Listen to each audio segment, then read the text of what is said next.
Patriarchy so crafty. Trans activists in the UK carry signs that say, "Suck my dick, you transphobic cunt." All of my dumpster fire jokes are coming true, basically. That's what I've learned. I think we do write the simulation. Yep. We were joking that we're getting to the point where it's like, suck my dick, bigot, and now we are here. Yep.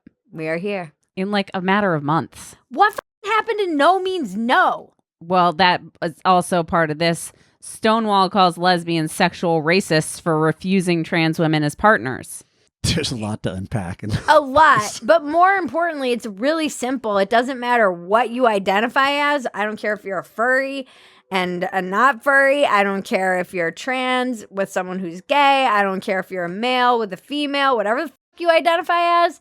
When it comes to sex, no means no. That's at least what it used to be, other than what they get like some pass because they're trans. They just get to like bully you into sucking their dick or having sex with you. It used to be you could say no at any point to anyone for any reason. That's the way it should be. With no and you don't have to answer why. You just have to be like, I want to stop. No, I'm not interested. No, thank you. I don't want to date you. No. What happened to consent culture? Like, wasn't that a whole thing in the Me Too era? The Me Too era is going real well so far. It's going great. Mm-hmm. Things are going real great. It's like looping back and eating itself and destroying all the progress we've made. It's really weird. Yeah. Okay, Mr. Therapist. I don't even know what to say about this one. I mean, it's so bad that I can't. It's hard to even weigh in on. We've lost the plot. They seem to have a particularly hostile view of lesbians, too. Yeah, and lesbians are scared to say no to trans women who, let's be clear, these are trans women who have fully intact male genitalia. And lesbians don't want to have sexual encounters with them, but are afraid of being called bigots and transphobes by their own community and being pressured into feeling like they have to have relationships with these people. In no healthy mental state does this make sense. I love how they're like, suck my 6-inch clit, bigot. You're like, that's not a clit. That's a dick. No, it's a male vagina. Mm-hmm. I just want to read this line in the story that was just insane, is that they're talking about the lesbians. The women told Lowbridge they felt under a bizarre form of pressure to accept the idea that a penis can be a female sex organ. One of them even claimed she was described as a genital fetishist for only wanting to have relationships with biological women. I was told I owed it to my trans sisters to unlearn my genital confusion. That's really funny because you're not the one who's genitally confused.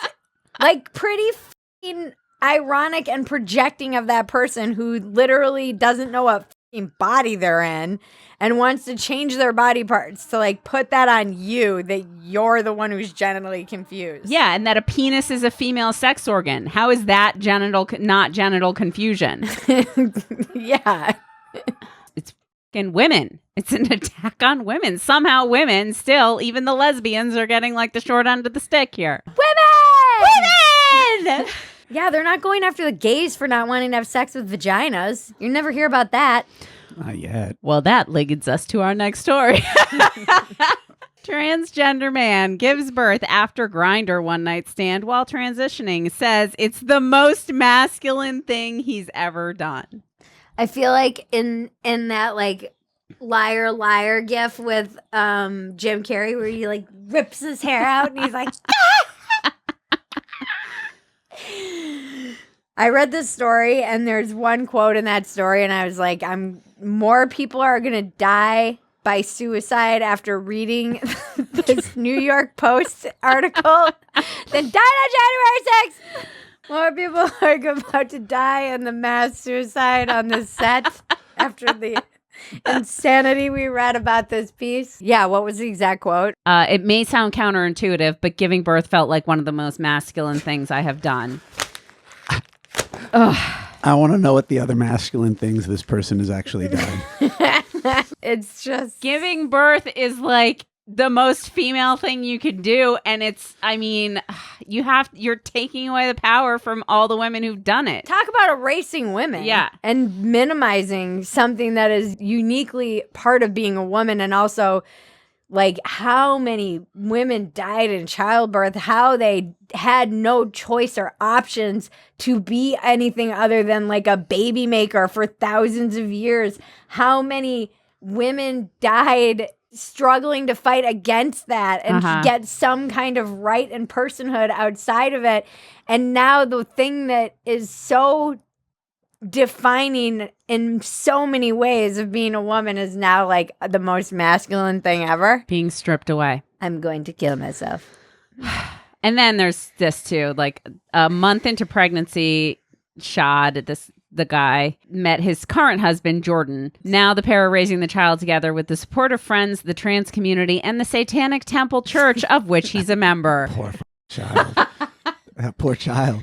The child looks like its eyes are asking you to play a Sarah McLachlan song over it and rescue it in the picture. I will be the answer. It's like, please help me, is just like in the eyes of this child.